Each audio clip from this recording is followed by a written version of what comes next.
Ever since I was a young child, I've grown up thinking of Australia as a uniquely safe place.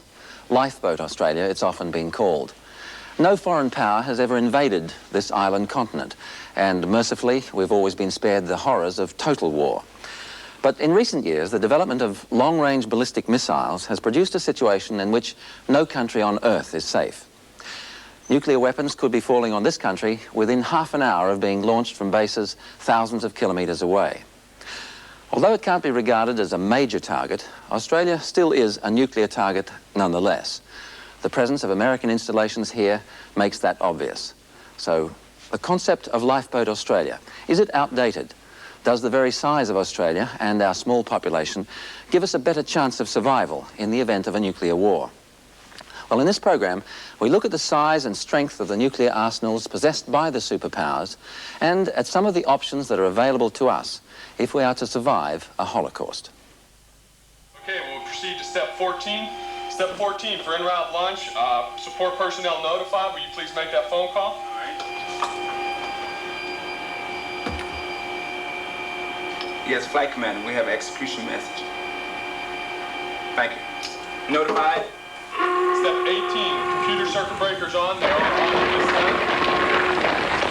Perform steps 21, 22 for all available TELs. TEL status select switch lights illuminated. We do have our TEL status select switch lights illuminated.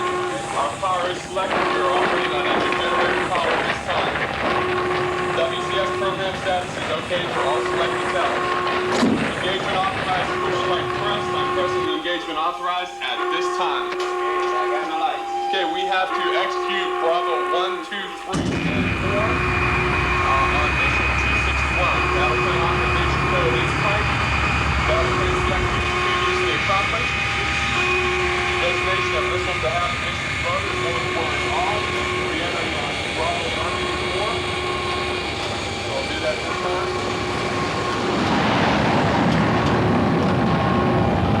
They are in at this time.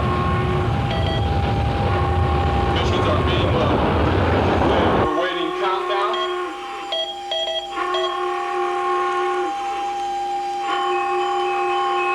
I have the recommend execute light at this time. Ready? Hand on button. 4, 3, 2, 1. Press. Hold for 5, 4, 3, 2, 1. Release.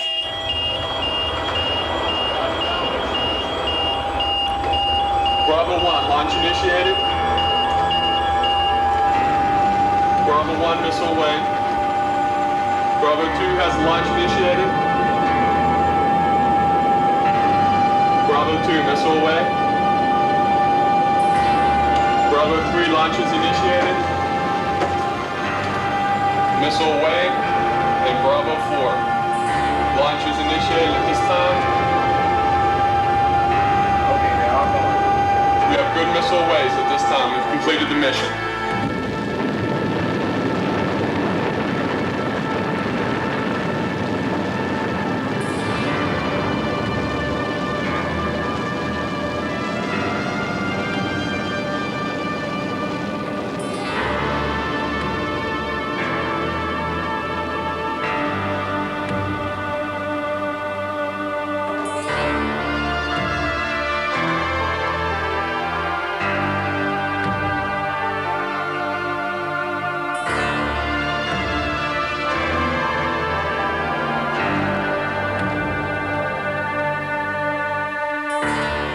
Years ago, the atomic bomb was exploded in the skies over Hiroshima.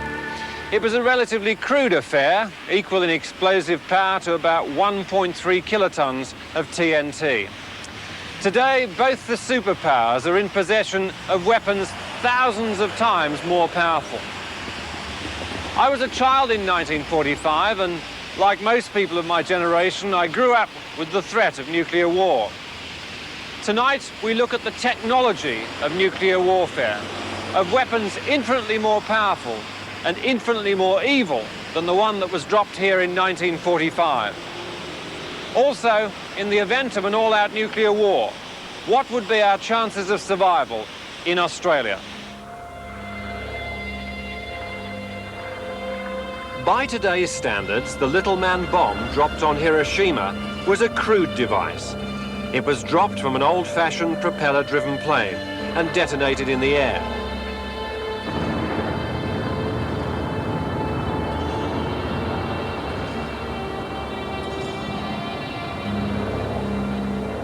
But today's atomic bomb is more likely to be delivered by one of these, the cruise missile, which can be launched from the air or from a mobile trailer.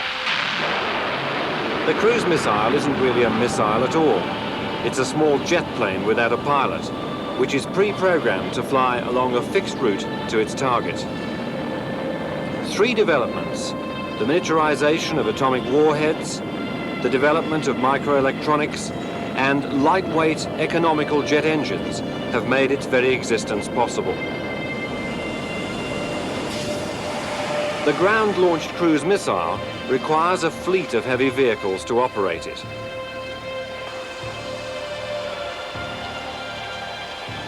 This large trailer is the Launch Control Center.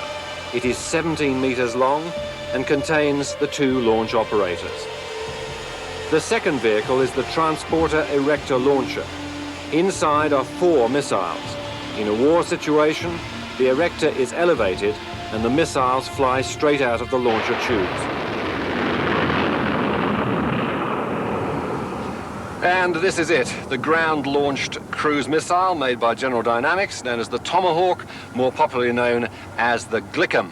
It's powered by a solid fuel booster. As it exits the canister on the erector launcher, that solid fuel booster drops away. At the same time, these stabilizers pop out. 3 of them give the missile directional stability. The 4th one is in fact fixed. At the same time, the jet engine, the air-breathing jet engine, fires. It's a small turbofan, very fuel efficient. The air intake drops down below like that. A few seconds after that, the wings themselves pop out. And as you can see, it's got a very small wingspan, only about 2.5 meters. Up here, the business end of the entire machine, that is the 200 kiloton low-yield nuclear warhead. The ground-launched cruise missile is now being deployed in large numbers in Europe, and what worries the Soviets is its extraordinary accuracy. In tests, it has consistently landed within 30 meters of its target, even after a journey of 2,700 kilometers. So, do the Russians have anything like it? Yes, sir, they do have a cruise missile.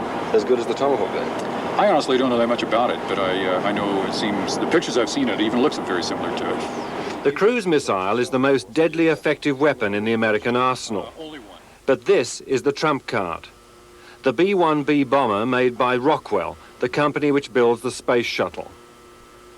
This controversial aircraft flies in the face of those who believe that the next war will only be fought with missiles. It is a manned bomber with a crew of 4, and it'll replace the B-52s, which are now in most cases older than the pilots which fly them. The B-1B was cancelled by the Carter administration and revived by Ronald Reagan. Like the cruise missile, it is designed to fly very low under the enemy radar. And inside its enormous bomb bay, it can carry 8 air-launched cruise missiles. But while the US Air Force has the B-1B, the Army has the Pershing II. Like the ground-launched cruise, it is launched from a mobile trailer. Pershing II is a theater weapon. By the end of this year, more than 100 of them will be based in Germany. It's capable of reaching its target inside Russia within 5 minutes of being launched. In effect, the Americans are bringing their best hardware right up to the Russians' back door. But 50% of America's nuclear deterrent is carried by its force of nuclear-powered submarines. The latest missile carried is Trident, which can be launched when the submarine is submerged and has a range of 7,400 kilometers, twice that of the Poseidon, which it replaces. To note 5. To note 14. Away.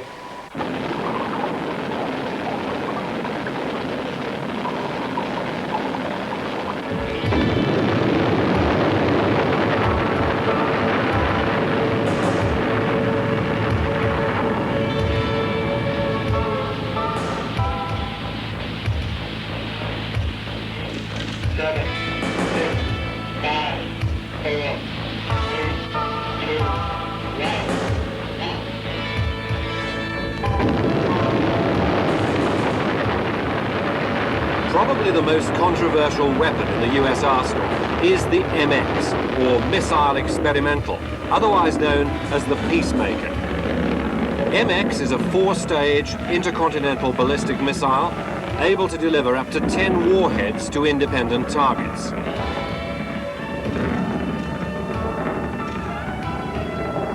This missile is regularly test-fired across the Pacific. 30 minutes after being launched from its base in Southern California, it can be dropping into Kwajalein Atoll near Hawaii.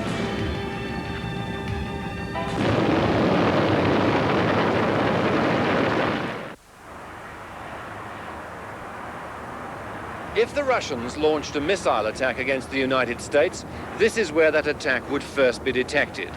This is the town of Colorado Springs, and that mountain behind me is Cheyenne Mountain, the headquarters of the North American Aerospace Defense Command. Buried inside it, the command center, which would first give the alert of an impending attack. It's said to be proof against everything except a multi-megaton warhead.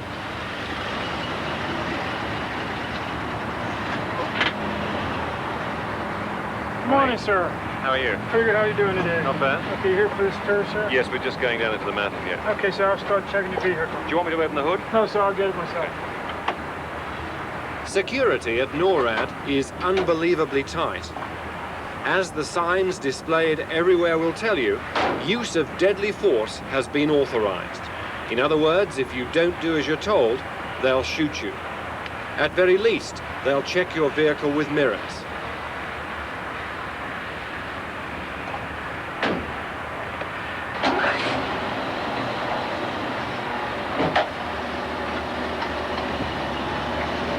Thank you.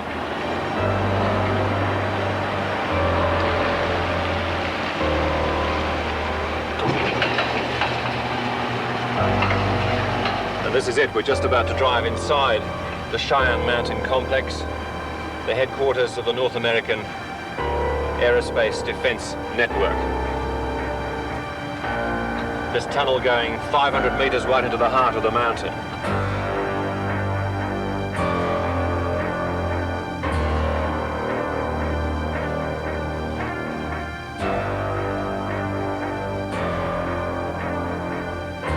Driving into the heart of the complex, you pass through 2 blast-proof doors weighing 20 tons. Inside, there are 15 steel buildings mounted on enormous steel springs to protect them from the blast. None of the roofs of the buildings touch the sides of the chamber. In the event of a nuclear war, NORAD is designed so that 1,200 people could survive here for 30 days. The most important room in this enormous complex is the command post, in which the commander-in-chief of NORAD receives information from a variety of sensors. These search the skies looking for missiles, aircraft, and satellites. But no retaliatory missiles are launched from here. The phones connect the command post not with a missile silo, but with Washington. The green consoles display all the missile detection data. This is where they're coming from, and this is where they're going. Above the big display board, the acronyms for a nuclear nightmare. NYI, not yet impacted. TTG, time to go. And IMPD, impacted. It's midnight in Moscow and all's quiet. But even if the Commander-in-Chief, General Robert T. Harris, was home in bed, he'd still be the first to know if anything happened. The order to retaliate would be given by the President. Yes. That's by the national command authorities. General Harris only provides his assessment of the situation. He does not order any retaliation. He only provides that to the national command authorities. And retaliation would be a presidential decision. Yes. And again, based on inputs that he would receive from the various secretaries and the various sinks worldwide. So much then for the American nuclear arsenal. But what of the Soviets? Up until recently, the Russians have lagged behind the United States in missile technology. Now they're catching up. They too have land-based ICBMs, as well as missiles that can be launched from under the sea.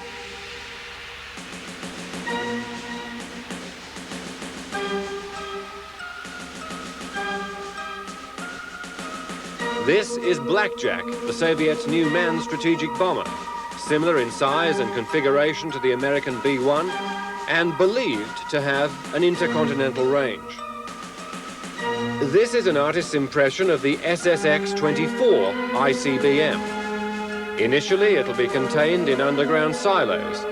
Later, it'll be moved around on railway tracks. For some years now, the Americans have been monitoring the Russian test launches, and they claim that the Russian missiles are not as accurate as theirs. One exception is said to be the SS-20, a ground-mobile nuclear missile fitted with 3 warheads. There's nothing new about a missile with multiple warheads, but the SS-20 is said to be so accurate that even if fired from 5,000 kilometers away, it would still fall within 400 meters of its target. But how likely is it that one of those targets would be Australia? 30 years ago, many people believed that Australia would escape unscathed, even if a full-scale nuclear war broke out in the Northern Hemisphere. Now there are good reasons for believing that Australia is a prime nuclear target. The country is well within range of Russian land-based intercontinental ballistic missiles, based at Dravayanya, Olovanya and Savodny in the Soviet Union. These missiles have a range of 10,500 kilometers, which makes all parts of our continent vulnerable.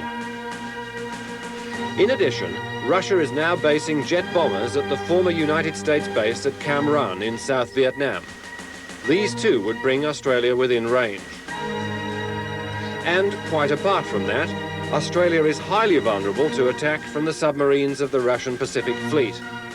Between them, they carry 300 submarine-launched ballistic missiles, many of them fitted with multiple warheads.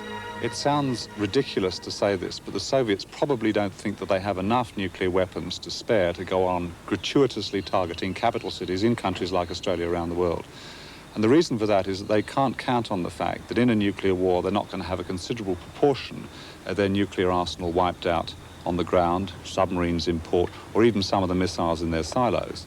Secondly, they can only count on perhaps 80% of their missiles in fact working. And so when you add all of those warheads that the Soviets believe that they might lose up together, and then you ask what it is that the Soviets have left, and then you ask after that how many military targets, important, crucial military targets they have to aim at, you'll find they don't actually have enough. The 3 main strategic targets are the Naval Communications Station at Northwest Cape, the Joint Defence Space Research Facility at Pine Gap near Alice Springs, and the Joint Defence Space Communications Station at Narungga near Woomera in South Australia.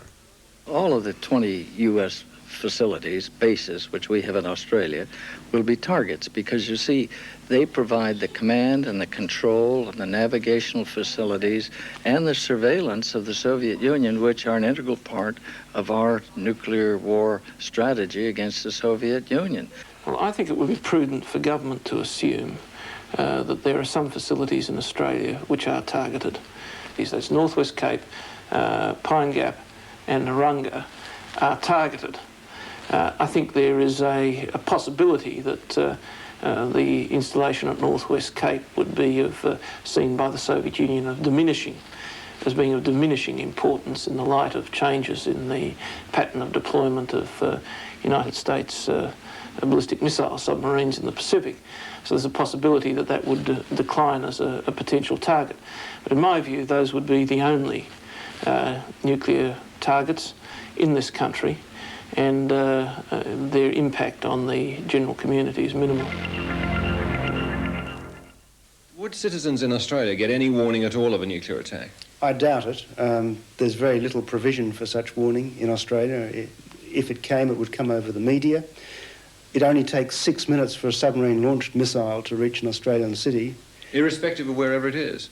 Well, that's a likely sort of time, given that you might as well fire it from reasonably close to Australia. It could take up to half an hour for a missile to reach Australia from the Soviet Union. It would be possible in principle for Narungga to provide the early warning information. However, it's doubtful that under a situation of nuclear war that the information would get to the Australian government in time. It would run to the United States. They would process it there. They might warn the Australian government in time. The Australian government might be able to get the message to the Australian people, but it's pretty hard to see that chain of circumstances actually producing much of a warning at all. So there's no contingency at all for any sort of broadcast message to be put across? There's no sirens in any of our capital cities, is there? There's no air raid sirens like there are in Sweden? Not to my knowledge, no. No public fallout shelters in any capital city, are there? No, the only fallout shelter that I know of is the one being constructed under the new Parliament House. They deny that, of course. Well, they don't call it a fallout shelter. They call it a strengthened basement. Yeah. The Americans would know that Australia would likely to be struck by a nuclear weapon if it was aimed at us, again, about 30 minutes before it landed. If that nuclear weapon had been launched from a submarine rather than an intercontinental ballistic missile based in the continental Soviet Union, then the amount of warning would be reduced from time of takeoff to time of impact to about 10 minutes. Now, that's the United States knowing that. Now, once the United States knows that, it can then flash a signal very rapidly back to the Australian government. But once it reaches the Australian government, whether it gets from whoever receives it to people in authority very quickly is dubious. And once they get it, what on earth they could do with it isn't clear, since spreading the knowledge anyway isn't going to help, isn't going to make the slightest bit of difference.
A 1 megaton bomb has detonated over the centre of Sydney. Inside an 8-kilometre radius of the hypocentre, all those caught in the open receive third-degree burns, covering more than 25% of their bodies. 5 seconds after the nuclear flash, the shockwave reaches the ground. Within the central area of the city, all the buildings collapse. The high-rise buildings fronting onto Circular Quay are reduced to skeletons. Sydney, one of the most beautiful cities in the world, is reduced to rubble.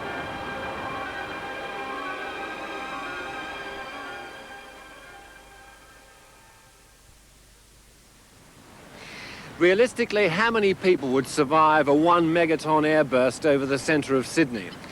Where we're sitting here, no one would survive. 4 kilometres out, the radiation would kill 50% of those exposed.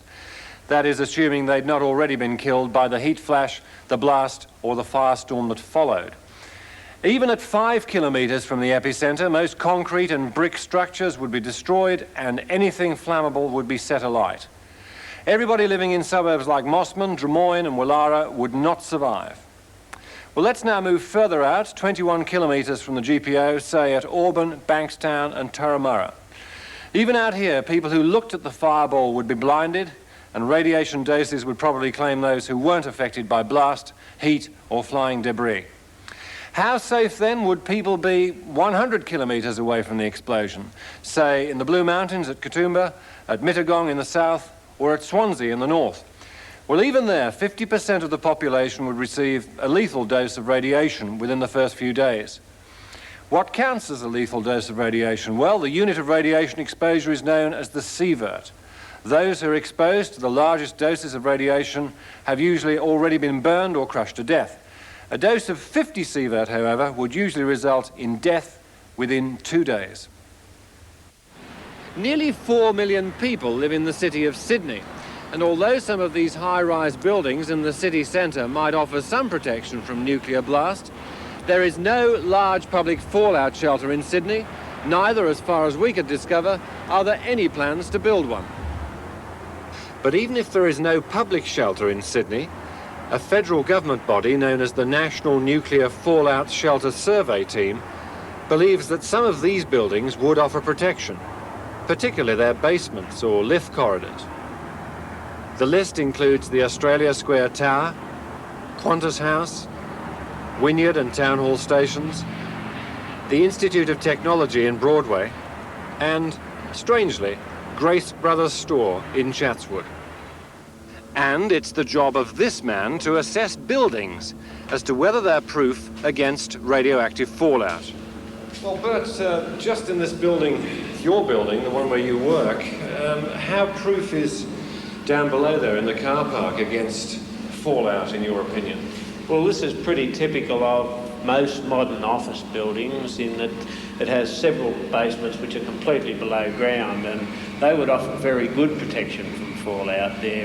All four walls are well below ground, and the only entry is down a series of ramps, so your fallout penetration will be virtually nil. Does it matter how deep you are underground? I mean, is the deeper the basement in a building, the better for you? The better your chances of survival from fallout? Very little, in fact. Once you're below ground, you have very good protection. So it doesn't really increase very much if you go a lot further down. Now, these basements of buildings may offer some protection against fallout. You're not concerned with buildings that are proof against nuclear blast, are you? No, this survey has been for fallout protection, not blast. Yes, that's right. So, what about, for example, if you evacuated your workers in the event of an attack into the basement down there? What would happen to the top of the building? You're not interested in that? Well, you can find protection also in the top of the building, in fact. Quite good protection is often found in the middle floors, from above the first 3 or 4 and below the top 3 or 4. The lift corridors and between the lift wells can offer quite reasonable protection for people as well. From blast or from fallout? From fallout, not from blast. Yes.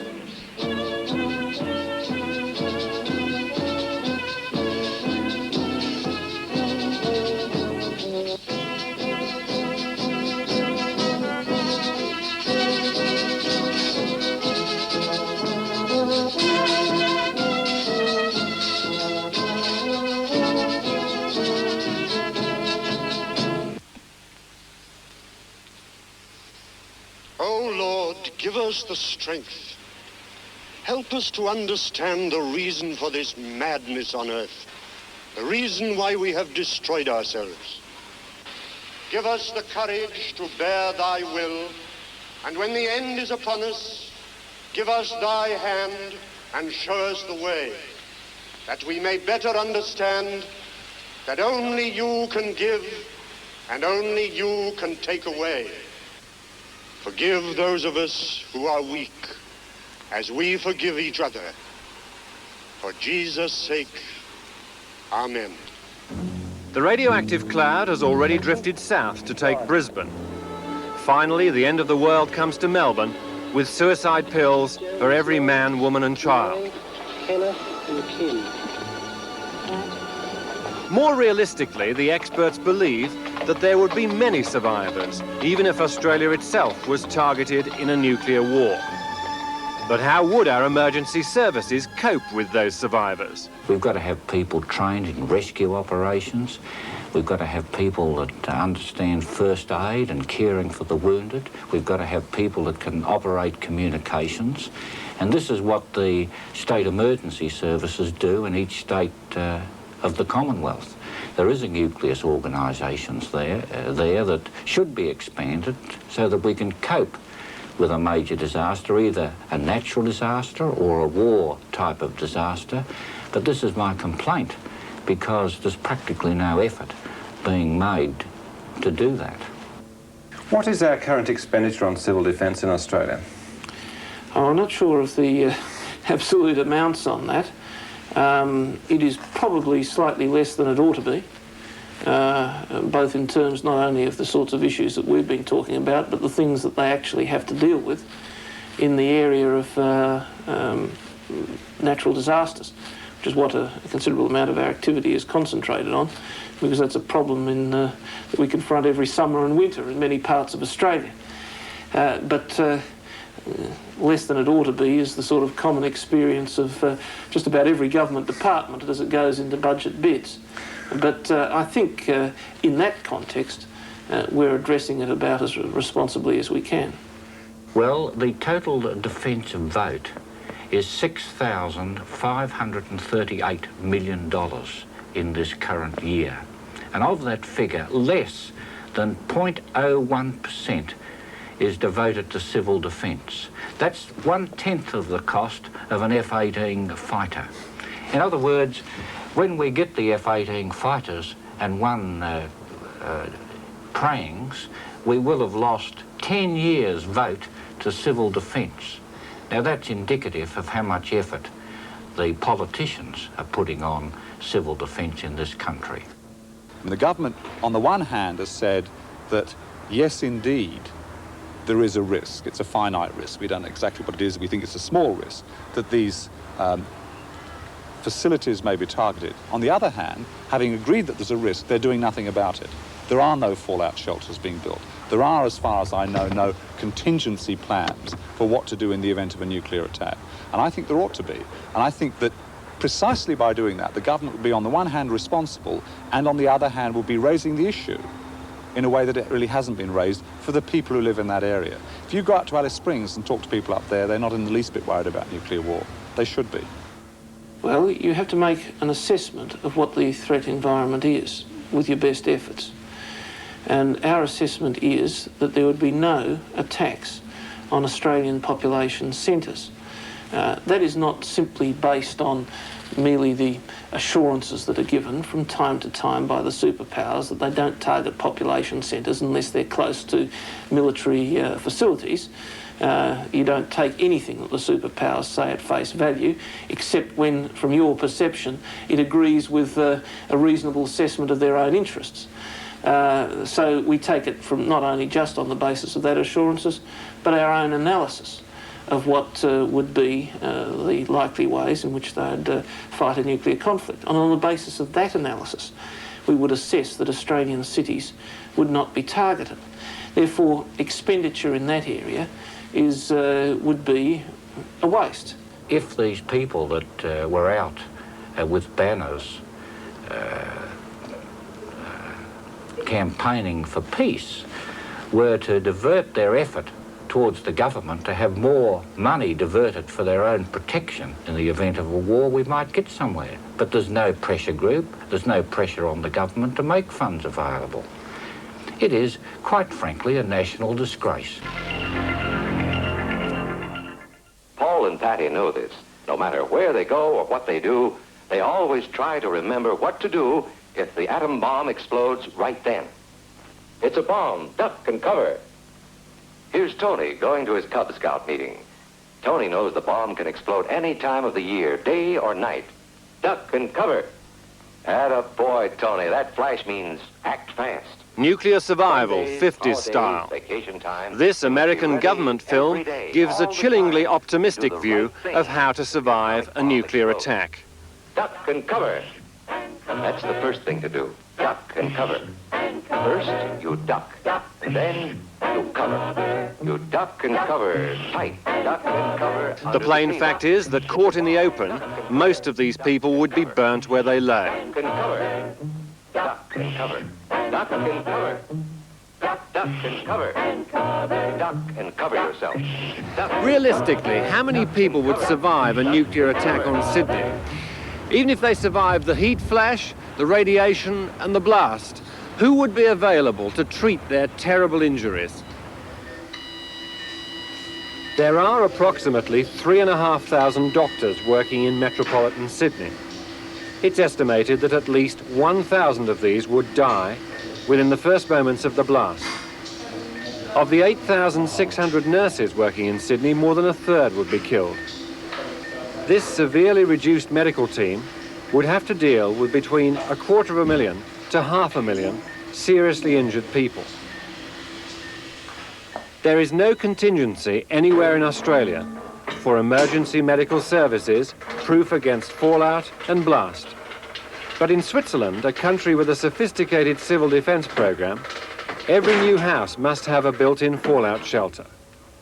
In Geneva, Carmel Travers visited the polyclinic. The Swiss have operated on the principle that thousands of people will survive a nuclear holocaust.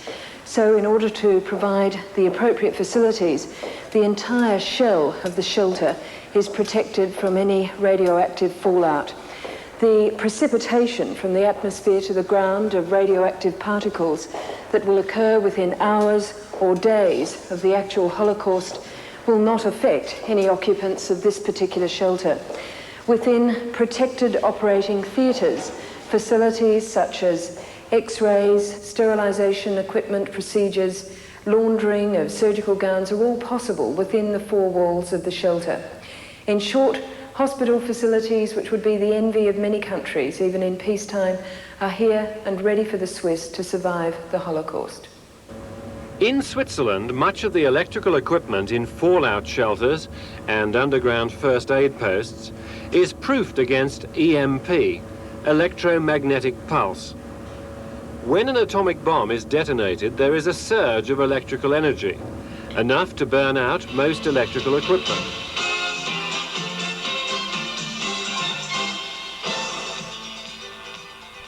All domestic equipment would no longer work because there would be no mains power. So, in a post-nuclear world with no power and no light, how might a family protect themselves from radiation? To test the theory, we dug our own fallout shelter, 2 meters deep and covered with doors taken from an ordinary suburban house.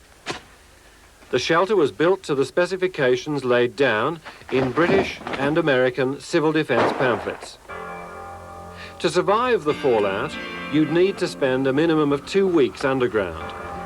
But how would most people survive spending just one night in a hole in the ground?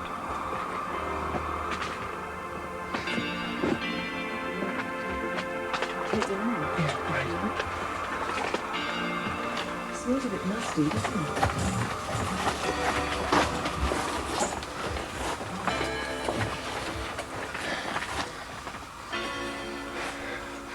Well, this is our standard fallout shelter as recommended in the civil defence pamphlet. We've taken the doors off the house, the standard 6'6" door, and we've put them along the trench. We've dug a trench which is about 2 meters deep. We couldn't go any deeper if we wanted to because we found rock. We've sealed the ends with foam. There is in fact some ventilation coming through the hole down there, but obviously we don't want any radiation coming in here. It's a bit damp, it's a bit gritty, but it's going to be home for the night. What do you reckon? Well, I think we could cope with it, but it's awfully musty, isn't it? It smells. It'll smell a lot worse though after 14 days, I imagine. Well, I think that It's not too bad though. I mean, the doors look good. I feel quite safe under here. Structurally, I think it's quite sound. well, the only thing that worries me is that it's sand and the sides would cave in, you know, but at least we've got the doors up.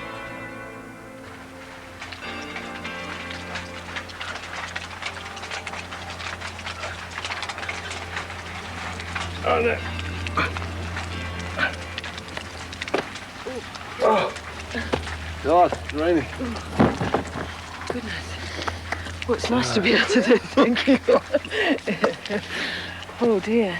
Actually, the moment the rain set in, it started to get so damp down in there during the night. It was getting very cold, wasn't it? The water dropping on us all night, that was the main problem. But I must say, I was pretty apprehensive about going down there in the first place, but in fact, it really wasn't that bad. It was surprisingly warm, thanks to the fact that we put the plastic around the insides of the shelter. And if you didn't have $30,000 to spend on a proper fallout shelter, then I guess it would suffice.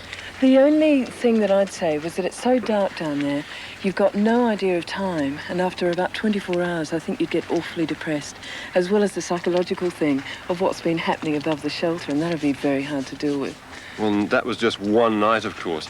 Imagine spending 2 weeks down there. Let's go and have a cup of tea. Yes, let's. The design of our homemade shelter was taken from pamphlets supplied by the State Emergency Service. But much of this literature was written in the 50s and based on American and British material. How is its usefulness assessed by the Defence Minister, Kim Beazley? Well, we do in fact have our literature in that regard under review at the moment. I must admit, when I came into office, I was not completely satisfied with that.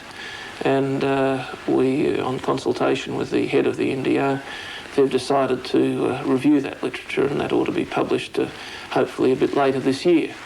So I think there is something that needs to be addressed in that regard, yes.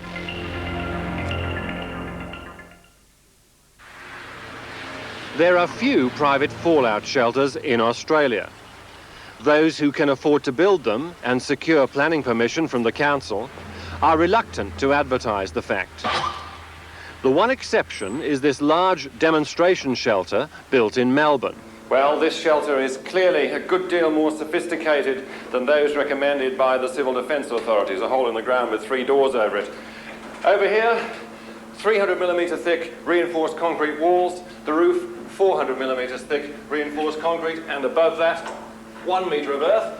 In here, the sand filtration unit, which removes all the radioactive particles from the air, which is drawn in through an air intake here. It's also fitted with a blast valve, which automatically shuts off the supply of air in the event of a blast. And through here, after closing this door, the main living quarters. And if that blast-proof door takes some opening and closing, it's because it weighs 1.5 tons. And it leads into this airlock. Now, let's assume that I'd been outside to check on the radiation levels, say with this little portable Geiger counter. I'd come back into the airlock in my NBC suit. I'd take the suit off, check myself for my own personal radiation levels, then wash myself down with a washing agent. Meantime, that contaminated air is being drawn out through these filters here. The final door into the main living quarters is this gas door. And we pass through here into the place where we've got to survive. Well, what do you think of that? All the comforts of home several metres underground. Sleeping accommodation over here and over here. Food supplies for up to a month, and what you can't see is the 600-gallon water container, which should provide enough water for up to 25 people. But perhaps the most interesting feature of the whole shelter is the air purification unit, which is just over here. What we're trying to create down here is an overpressure situation. We want to keep the pressure of the air between 50 and 100 pascals down here, and that's the job of this air purification unit. In the event of a nuclear detonation, of course, all mains power would disappear, so it has to be hand-cranked 20 minutes in every hour. And that also provides enough power to light 2 small globes. However, most of the lighting down here would be provided by battery-operated fluorescent tubes.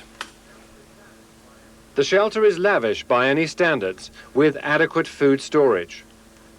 The only problem for those in the business of manufacturing shelters in Australia is the local council's building regulations. What's the attitude of the local authorities to me building one?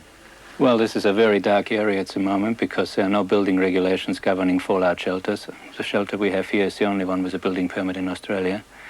It's really a matter of breaking the ice with your local authorities and trying to get a permit for a shelter. We should have laws, we should have guidelines, we should have building regulations that make it a lot easier to build a shelter of this nature. What exactly is the problem? I mean, if you do build a shelter, it's a place for human habitation. It has to come up to certain standards that have to be approved by the council. That's correct, yes. And what are those standards? Well, those standards at the moment a shelter would have to live up to, since it doesn't fall into a classification of its own, would be the standards of a house. And that is very impossible. You cannot incorporate a fully functioning kitchen down here, nor can you have a bathroom of the same kind, nor can you have toilets of the same kind as a normal house would provide. That's where the conflict comes in. We need new laws governing fallout shelters because they do require different items from what a normal house does.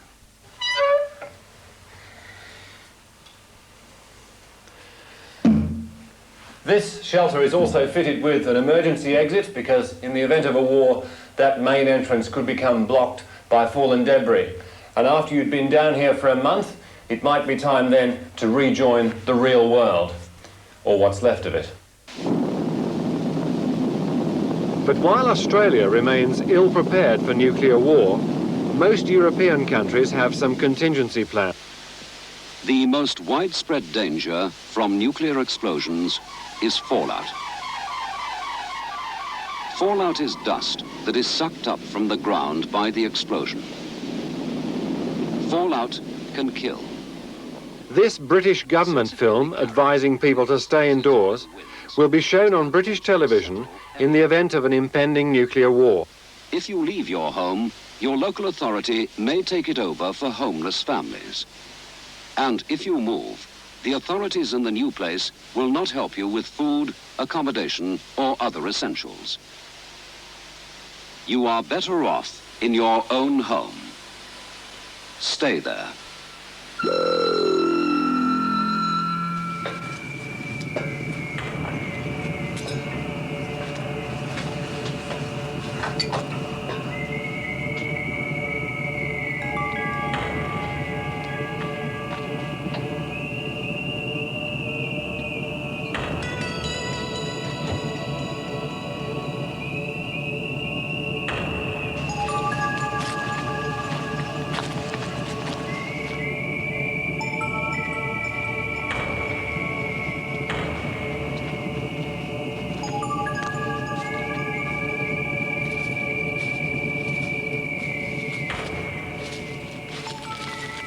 If you survived the nuclear blast and you spent 2 to 3 weeks huddled, probably very frightened in your nuclear shelter, eventually you'd have to come outside.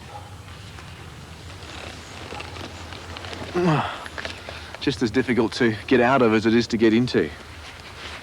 What might force you outside, of course, is to replenish food and water supplies or to seek urgent medical attention.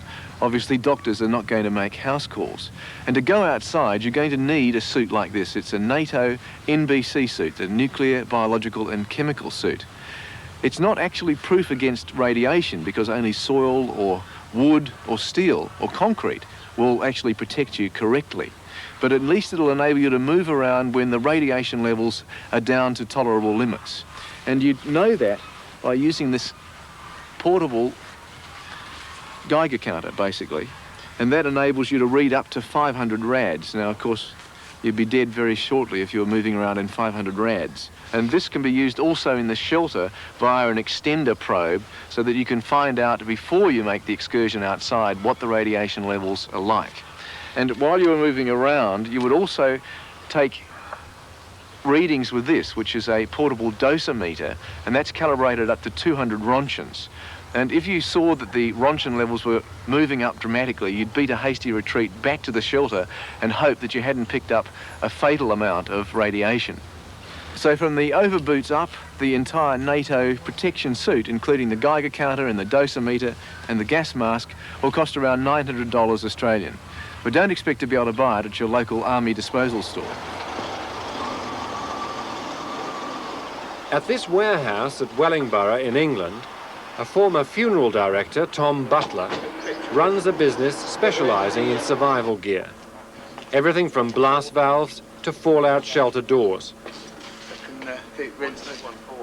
He too has a shelter in his backyard. His clients are well-to-do farmers, doctors and professional people. Tom, how do you feel about the people that say that they would rather die than live, that there's no point in living after a nuclear holocaust? Well, in peacetime, talk's cheap.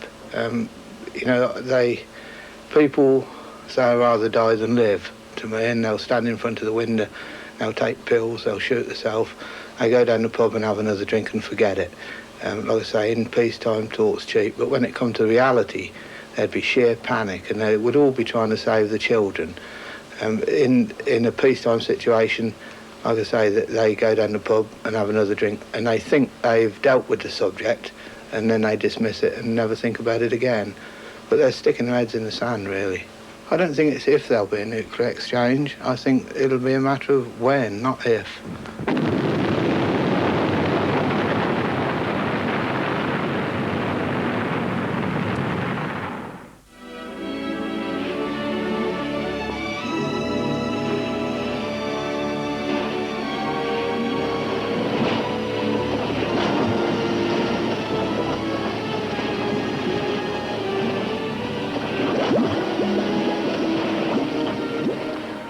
think started it?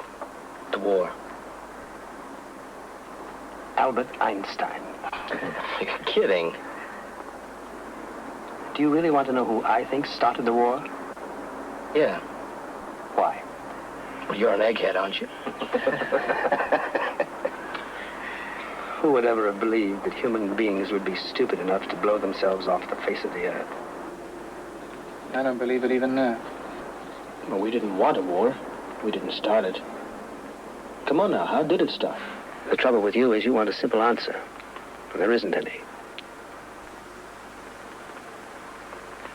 The war started when people accepted the idiotic principle that peace could be maintained by arranging to defend themselves with weapons they couldn't possibly use without committing suicide. Everybody had an atomic bomb and counter bombs and counter bombs. The devices outgrew us. We couldn't control them. I know. I helped build them. God help me. It's silly to have regrets. I have no regrets about what happened, but I have grave doubts about the future as a result of what happened. You did, of course, work on the Manhattan Project and on the development of the atomic bomb. Did you know what you were working on? Of course we did. The whole thing began in Great Britain, and the whole concept of a nuclear weapon which could be carried in an aircraft, that's to say of a fast neutron reaction, began through the work of Frisch and Piles in Birmingham, where I was working and where I was head of the physics department. And I took this to America, and it was this which led to the establishment of the Manhattan Project. It was Sir Mark Oliphant's work for the Manhattan Project on the separation of uranium isotopes that helped pave the way for the first atomic bomb. But when British bombs were exploded in Australia 7 years later, Oliphant wasn't invited because of his anti-nuclear stance. After the successful, if you like to call it successful, bombing of Hiroshima and Nagasaki, I decided I wanted nothing further to do with the weapon, and I have kept to that resolution. The British tests are the only experience we have of the effects of nuclear explosions within our own continent. 12 bombs were exploded here in the 1950s, in the Montebello Islands and at Maralinga.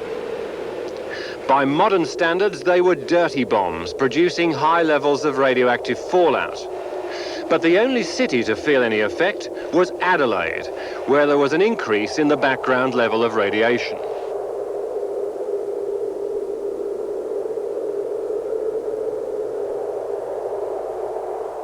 You know as well as I do that in war all morality disappears. The objective of a nation at war is to kill as many of the enemy as possible.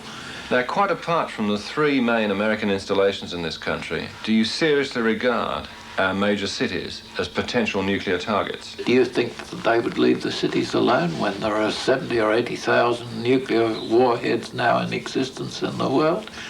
They'll bang them off one after the other. Once the man with a machine gun starts shooting, there's no stopping him. And I believe that once the military starts shooting off its nuclear weapons at the rest of the world, it will do its best to wipe out anything, any people that it feels is its enemy. So you feel that Sydney, Melbourne, Adelaide even, are important enough to merit the attention of being targeted? Yes, from that point of view, that one deliberately sets out to destroy one's enemy, and we are part of the American enemy. From our point of view, I think evacuation would be a much more significant means of addressing any problem in that area. We don't have the same sort of problem that the Europeans have, where they're confronting the deployment of probably 14,000 nuclear warheads in the event of a Holocaust Holocaust in an area roughly the size of the southwest corner of Western Australia. That is not the nature of the problem that we confront. In those circumstances, they seem to be opting for a shelter solution. But you I talk think about... in our regard, you'd look much more at the possibility of evacuation. But talking about evacuation, surely that presupposes that we've got some warning of an impending attack. I mean, missiles could be falling on this country within 6 minutes of being launched from a submarine, could they not? Well, you have to look at the again at the nature of the likely threat. If the missile were to be launched against the facilities from Soviet territory, I think the early warning would be vastly greater. The notion that the Soviet Union would send ballistic missile submarines down to this area, given their priorities in deployment, I think are extraordinarily remote. So, Mark, we've always believed that this is Lifeboat Australia, a place where civilization would continue when the rest of the world wiped itself out. Do you think that's still a valid opinion? I think it's balderdash. If nuclear war on a large scale broke out, say between the United States and the USSR, then the probability is that we would suffer virtually the complete destruction of all life on Earth, because not only through radiation, which is produced and which is itself capable of destroying a great deal of life, but because of the effects on the climate, the nuclear winter, which has been foretold as a result of letting off quite so many nuclear weapons virtually simultaneously.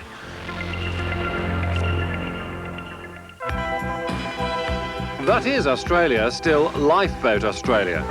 The safest place in the world in the event of a nuclear war.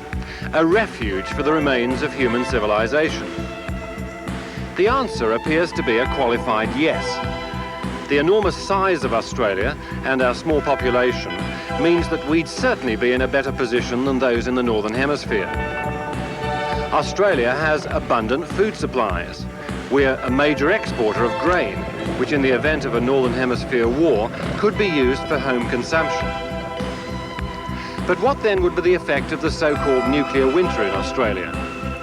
Burning cities in the Northern Hemisphere would project tons of smoke and dust into the atmosphere, blotting out the sun and causing temperatures to drop by as much as 15 degrees Celsius. A new report says Australia would be affected, but not as seriously as Africa or South America, and only for a period of about 6 months. Dr. Barry Pittock is one of the authors of the report. Major cities and industrial areas are hit, you'll generate a lot of smoke, and that is presently understood to be the basis of the nuclear winter effect. Now, there are other possibilities which we can talk about. How soon, assuming that there were attacks on targets in the Northern Hemisphere, how soon would that smoke reach Australia, reach the Southern Hemisphere?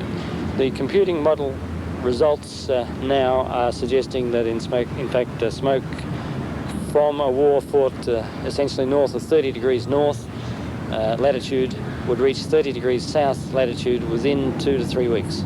As soon as that? Yes. And what would be the immediate effects? Can you paint me a picture? What sort of, here we are on a bright, good Melbourne day. What sort of weather conditions would be experienced then? What sort of temperature drops? Can you say with any degree of certainty? Well, the first thing one's going to see is the sky just getting darker. You're going to get very high altitude smoke clouds coming over. It'll start to blot out the sun. It'll get much darker, more like a moonlit night than the middle of the day. The temperature will then start to drop and drop fairly rapidly, particularly if one is inland. Near the sea, as we know just from our normal day-to-day experience, you don't get frost right by the coast as much as you get inland. Well, you're not going to get as cold where you've got the heat from the sea. The water stores a lot of energy.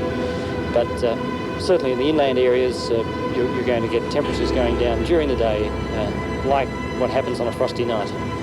And in addition to that, the low light levels mean that plants are going to stop growing. We've seen pictures of, for example, wheat crops where the sun's been cut off and the plants just sort of wilt and die. Well, that's the sort of thing that we're going to see. As to The extent of that, it does depend on a lot of things which are fairly uncertain at the moment, at least in the southern hemisphere. In the northern hemisphere, we can be sure that in the northern continents, very serious effects are going to happen. The light levels are going to be so low, the plants will stop growing, and temperatures are going to go below freezing even in the middle of summer.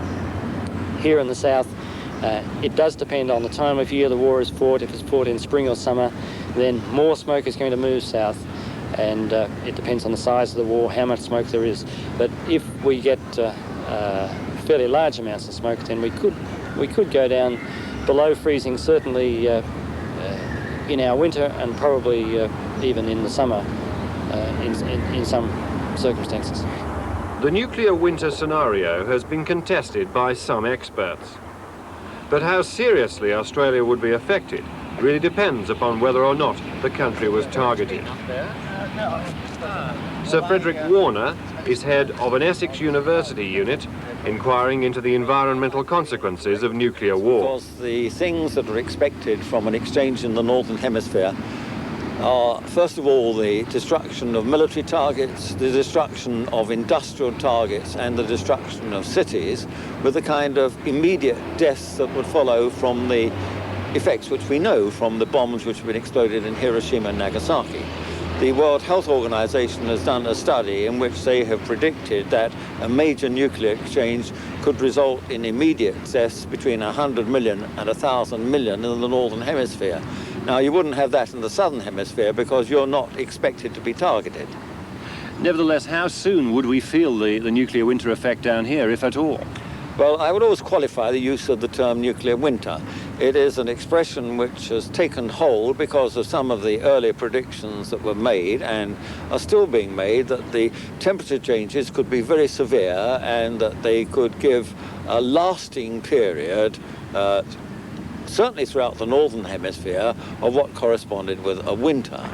But with regard to what could happen in the Southern Hemisphere, with the circulation of the material which would be responsible for the climate change, that is the amount of smoke and dust injected high up above the atmosphere, that's somewhere up in the stratosphere, what would happen would only be a small effect.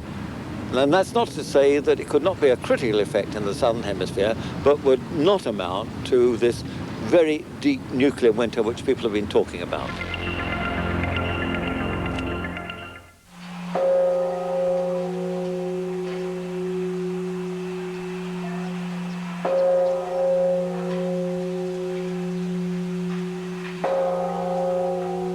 In Hiroshima, 40 years after the bomb, the bell in the Peace Park tolls for the dead. 113,000 people have been identified as having died either on that day in August 1945 or from the after effects of radiation. In front of a grassy mound containing the ashes of a dead relative, a family holds a ceremony.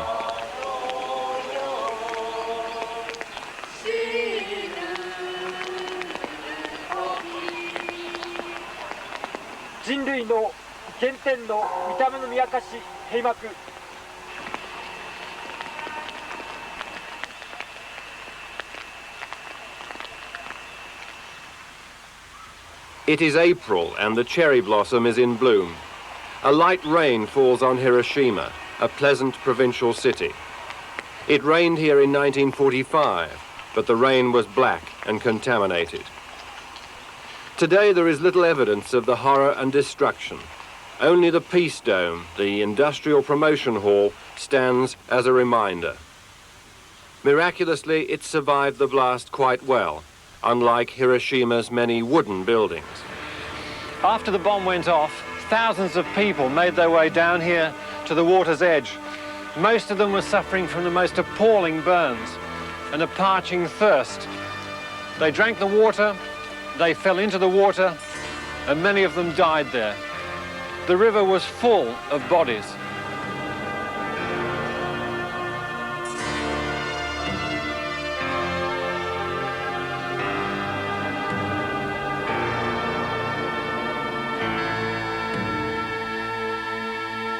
Inside the Memorial Museum, the grim relics bring it all home. Pieces of crockery fused together with parts of a human backbone. Drinking glasses that have melted in the heat. A watch that stopped at 8:15, the moment that the bomb was dropped. The abnormally deformed fingernail of a man whose hand received very strong heat rays. A wheel which left its shadow on the wall, burned there by the tremendous heat of the explosion.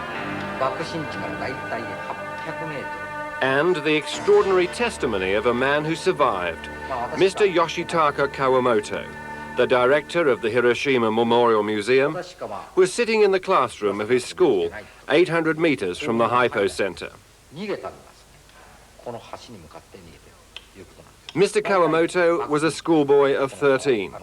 2/3 of his classmates were killed instantly as they sat at their desks. Even though he was in the eye of the storm, he survived. But he and his wife have never had children for fear that they would be deformed by radiation.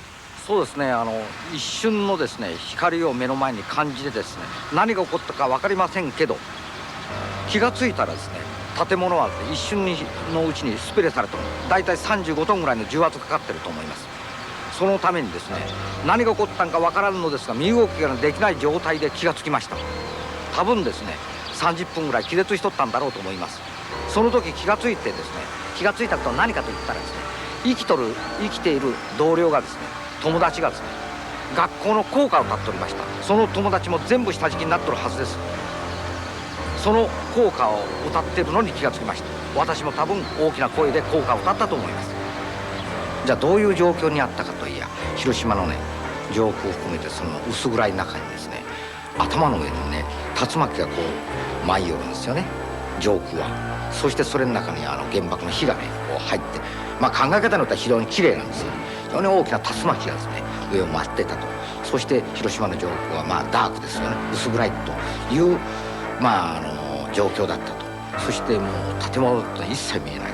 それもう周りはですね、もう焼けているという状況だったんです。それで何をしたかいやね、川に行ってもう何千人というね、焼けてした人たちが川の中に飛び込んでいくと、その被爆者に押されながらね、その川のとこ行って死体をよけてね、その泥水飲みましたよ。こっちは放射能知らんから。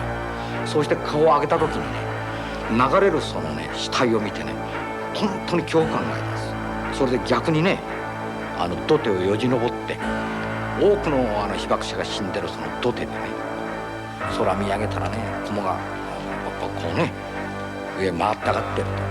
それの中に火があるから非常に綺麗に見えるんですよね。それを見ながらね、これでおふくろに会えないなと、それだけの記憶しかないんです。そこでまあ気絶したということです。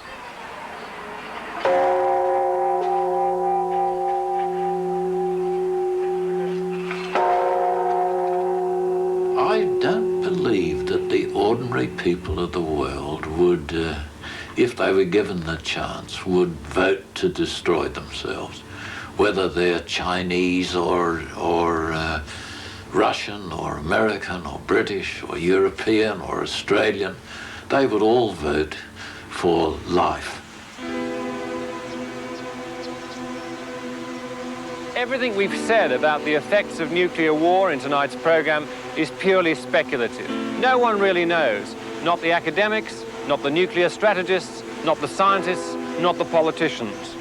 I don't know how World War III will be fought, but World War IV will be fought with sticks and stones. Good night.